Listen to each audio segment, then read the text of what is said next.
Hey, dear listener, welcome to the Ask Podcast, a conversation podcast where we feature innovators, hubs, innovation spaces, labs, and more people. Tune in every Sunday, 2 p.m., with special guests from conflict and post conflict areas in Africa as we discuss about how they are solving local community challenges using unique approaches. This is an AskNet podcast with support from Rogue Agency for Open Culture and Critical Transformation and funds from the BMZ. As we continue actually documenting these different people, innovators, innovation institutes, organizations who are coming up with actually very innovative ways on how to solve problems in post-conflict or conflict environment.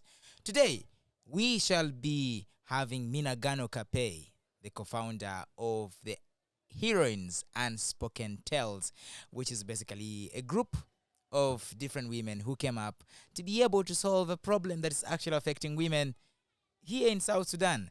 And I would love to also hear from her later how that problem comes in or translates to the side of the women. And basically it's around storytelling and just getting stories of these women out there. But otherwise, before we actually go ahead, I would love to really get Minagano welcome to the show. Thank you very much, Romeo. I'm happy to be. So, just as we continue, I would love to know something about Heroines Unspoken Tales. What is it? Great. So the Heroines Unspoken Tales is a digital platform that seeks to amplify women's stories through documenting women's journeys and women's stories, not only stories of suffering and pain and agony that we normally see, but heroic stories, women who are doing great things as well. Okay.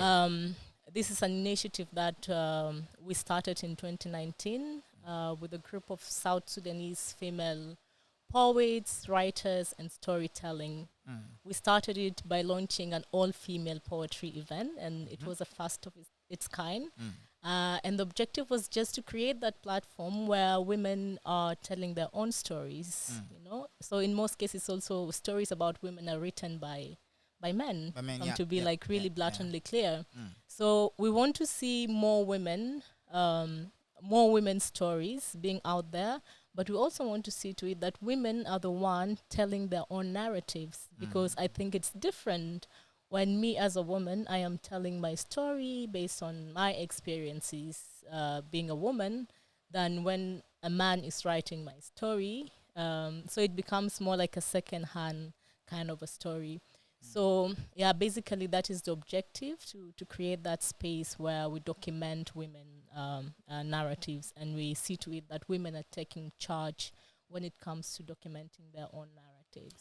All right. Sure, that's nice. But now, out there, a listener could be like, what is the main use of documenting a narrative of a woman? What is the impact of documenting a woman's story, like a narrative, right? So I know, of course, there is that amazing impact of it. But maybe would you have to explain that to... I would say, like, the human society, I think we base our decisions, we base our judgment. Our life is based on what has happened in the past. And to me, the documentation of women's stories, it has immediate benefit at the moment, but also to the next generation that will come, because the next generation will not know what the women of today have done if these stories are not like really properly documented. And we know as South Sudanese or as Africans, our society is largely based on oral storytelling. This is what we are very good at. But so in that process of focusing on oral storytelling, a lot of stories, a lot of very good stories that may benefit not only the future generation, but even the generation that we live in, like it get lost because not everyone get access to this, you know, great oral storytelling. So if we can only be able to document it, so it will benefit people like in different parts of It it. acts as a Not sense only of... the country, but also maybe the content. It's like the reference. It becomes like a reference. And Absolutely. so referential purpose actually help make other more decisions, by the way, ahead. And also, So by the way, now let's talk about the side of documentation. Like, you talked about it being digital. Mm-hmm. Uh-huh. And then, so where do you document the stories? And yeah, before we go to with who do you document the stories? Let's take some. Where do you document the stories? Okay, so at the moment, we have a Facebook page. We first started by creating a Facebook page because we also said we don't want to be like this traditional organizational. We don't want to have the traditional organizational setup Yes. where you have an institution and people go there and Mm. stuff like that. Mm. So we want to be more. We want to do more of our work in the digital platforms because people can be able to access it not only within our country but also beyond. So we started by setting up a Facebook page, and we are also on Twitter, and we are on YouTube.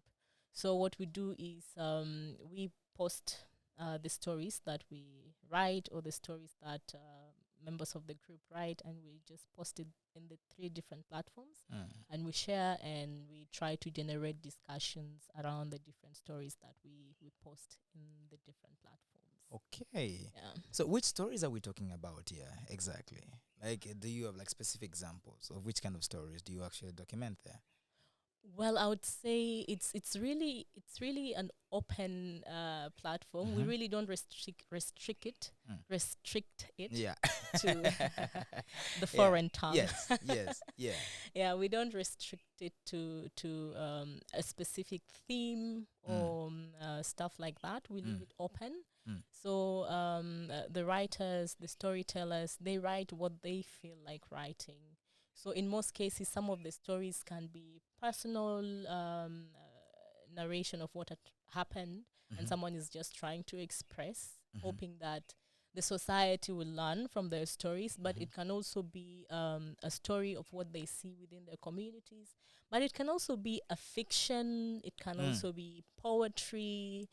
Yeah, so like we use different forms to tell these stories, but also the topics, in terms of topics, it's really free. Is so We don't, diverse. yeah, it's diverse. It can range from different issues, but it's not also necessarily that we have to write about women stories alone. So if there's a female writer or a female storyteller that wants to talk or write about something, a very generic topic that affects the community, it is also welcomed. Okay. Yeah. So you talked about the fact that these stories, what you want to do is to make sure that the women are actually co-authors or either authors of their own stories in South Sudan. Most stories are actually written by men, and sometimes you find that the way the narrative is actually brought up is not could not be the same way if a woman was the one who had written the story could actually be out there.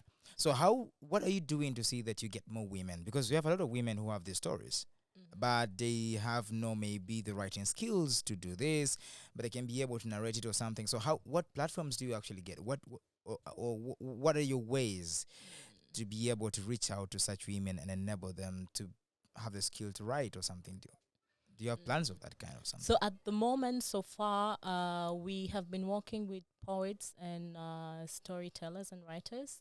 But I think this is also something that is in our long-term plan. We believe we want to make it beyond also just writing, Yeah. but also how do we document the oral part of the storytelling. Yes. Yeah, Yes. because there are women, even let's say beyond Juba, the capital, where you'll find people who can read and write and stuff like that. If we go to our local, if we go to the states, if we go to our villages, there are these women who can tell these stories Exactly. through narrating it. Yes. So I think one way that we're looking into right now is to see how we can also document it through videos, and then now it can be edited and published as a video through narration, but it can also be scripted and now written down in a document and shared. So yeah, we very much understand that there is different forms that we can be able to generate these stories, and we're not trying to restrict it to one particular way. Yes. Of telling the stories. Okay. Yeah. So mainly, like, who are the people we are targeting here as consumers of these stories? Like, who should be able to read? Who do we want to change the life of using these stories? Like, yeah, who is our primary target here that we have at stake?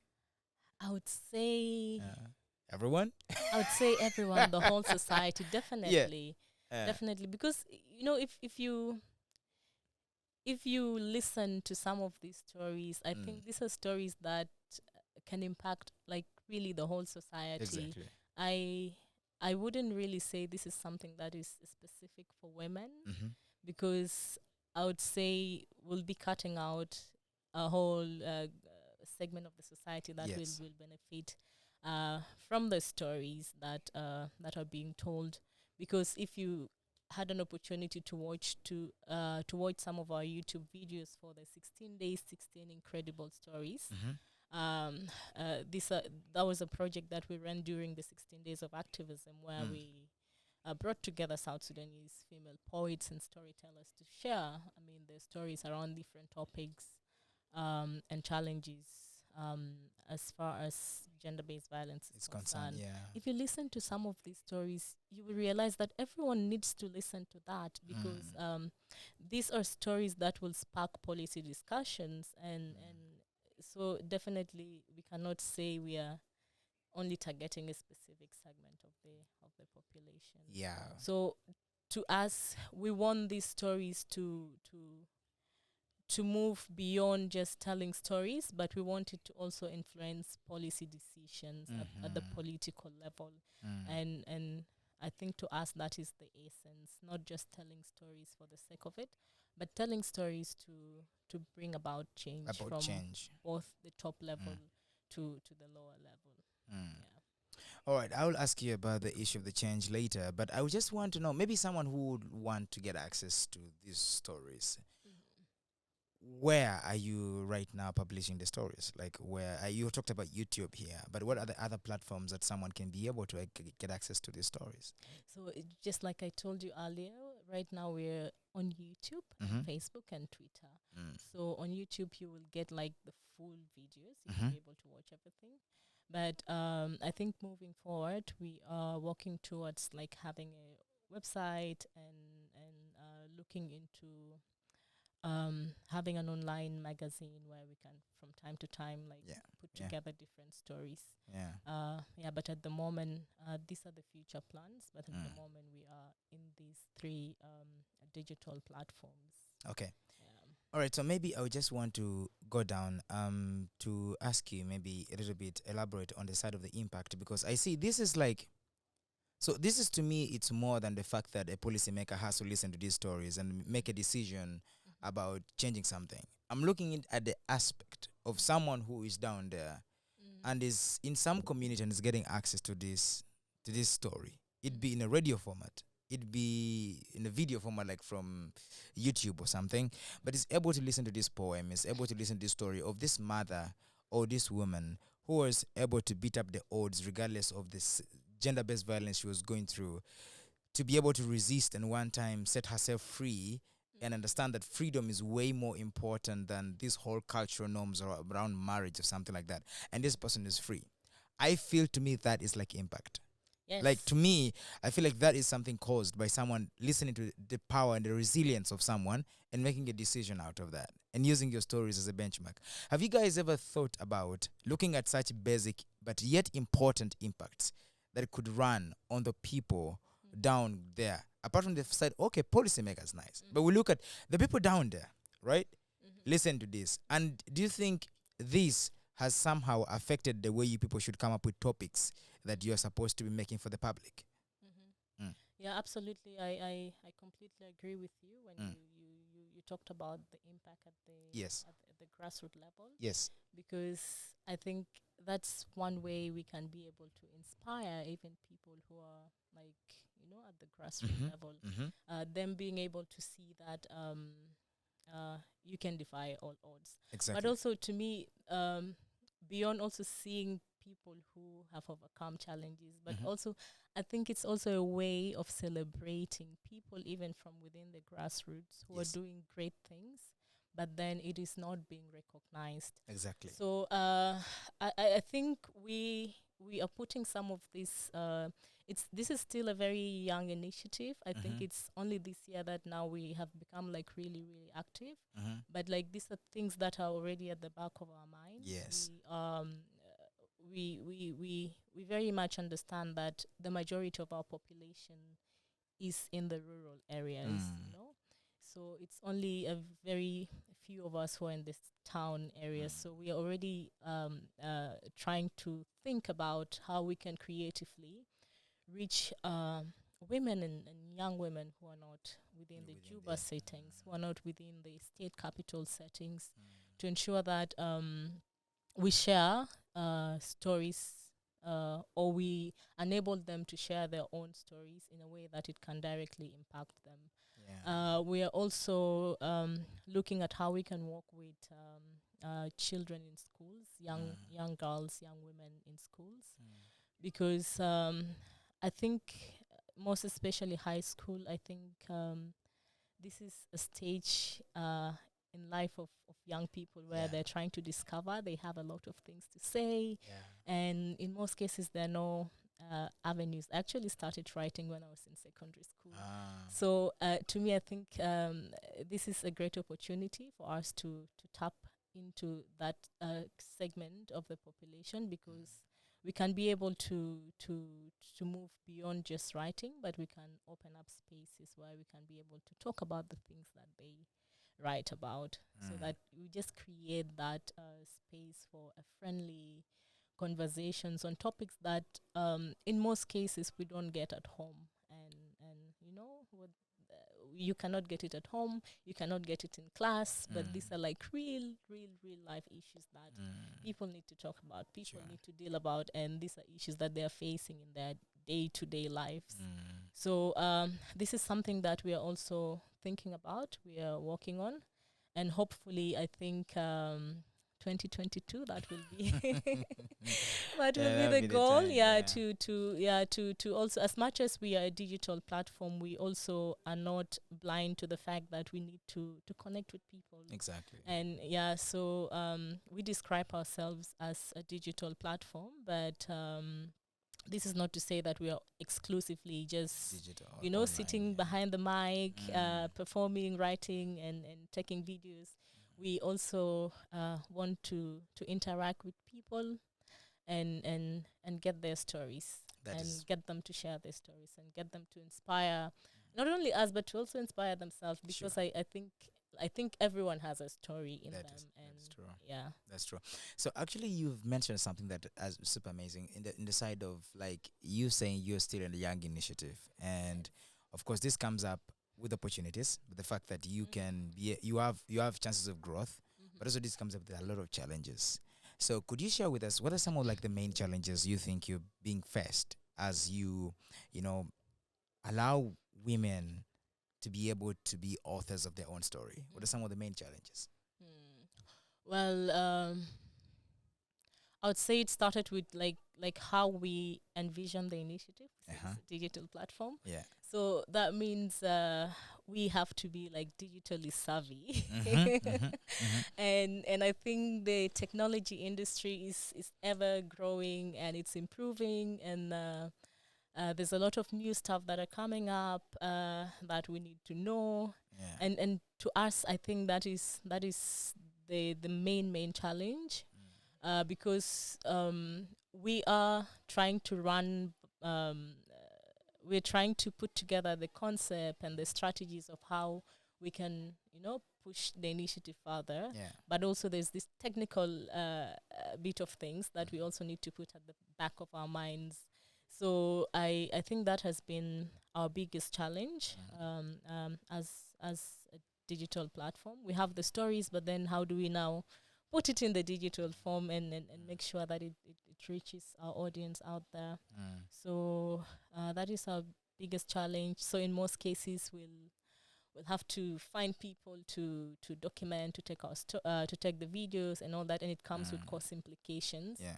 And but we have been trying to deal with that, but hopefully we I think as time passes by, I think it's important for us to see how we can also educate ourselves in the technicalities of what the kind what is required for the kind of things that we want to do, but also to see how we can also empower this initiative in a way that by bringing our own equipment, so that we can also be able to do some of these things for ourselves. Sure. Because at the moment we depend on our contacts, our networks, and sometimes people are busy, I know. and what is needed to produce what you want to produce may not be there, and it may be costly, and so stuff like that. I think that has been our biggest challenge, but also the other challenge is also like it comes with like the mobilizing, bringing together the writers to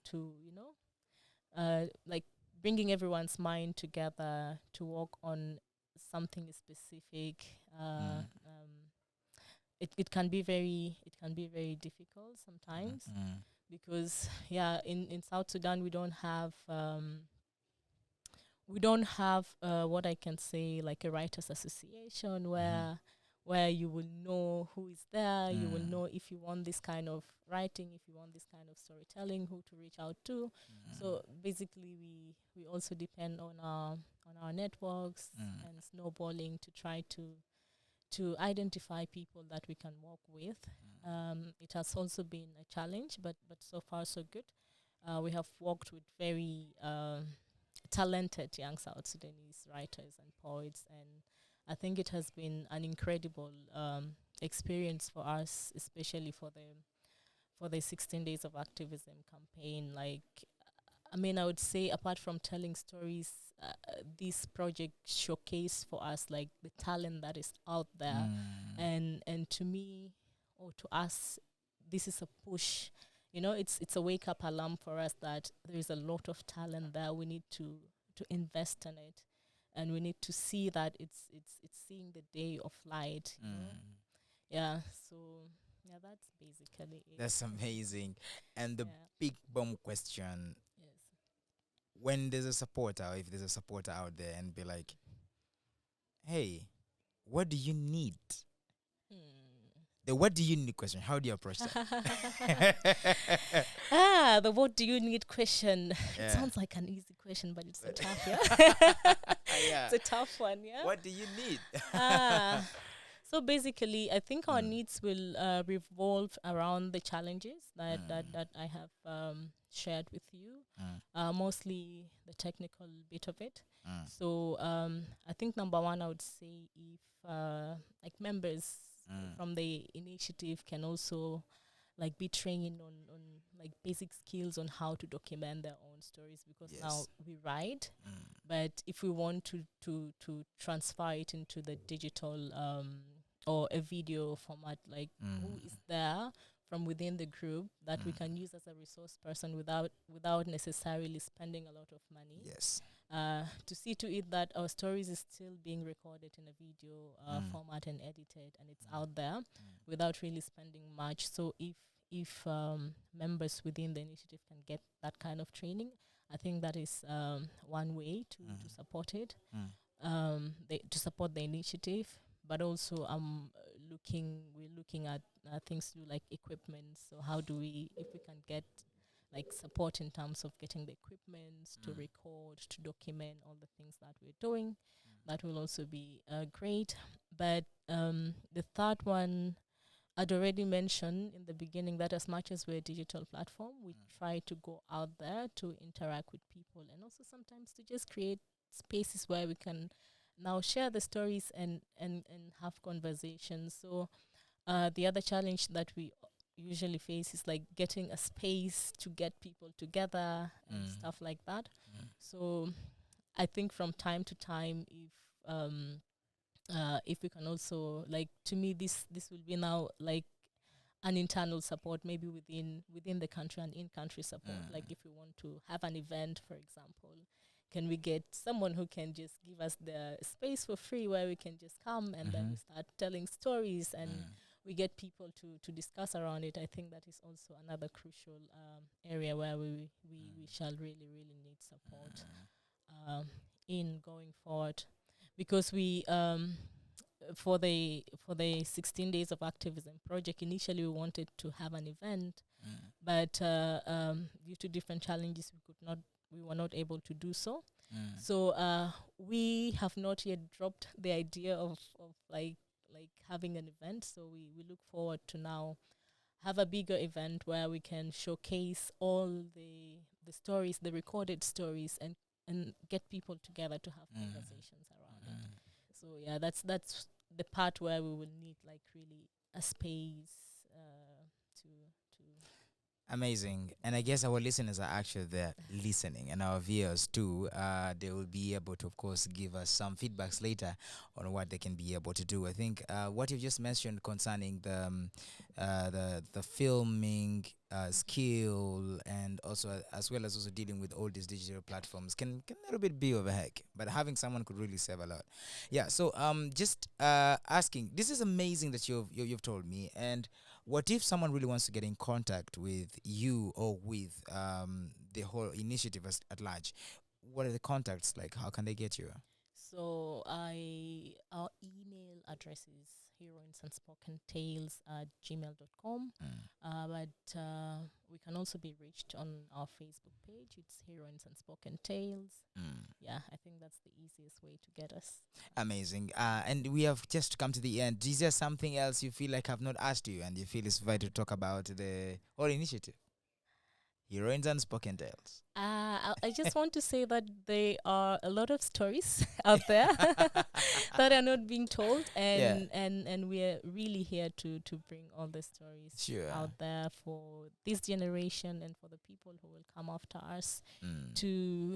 to celebrate what we are doing, Mm. and to celebrate what the women who came before us have done, because as of now, when we try to look back to, like, when you try to trace like who are the women who are doing stuff from let's say when we look at our history, the Anyanya time, Mm. the SPLM time, if you really try to trace these women and what they have done, it's like really difficult to get To get them. documented stories on what they have done. And I think that puts women on a very bad side of history, Mm. because you can be asked, what have you done?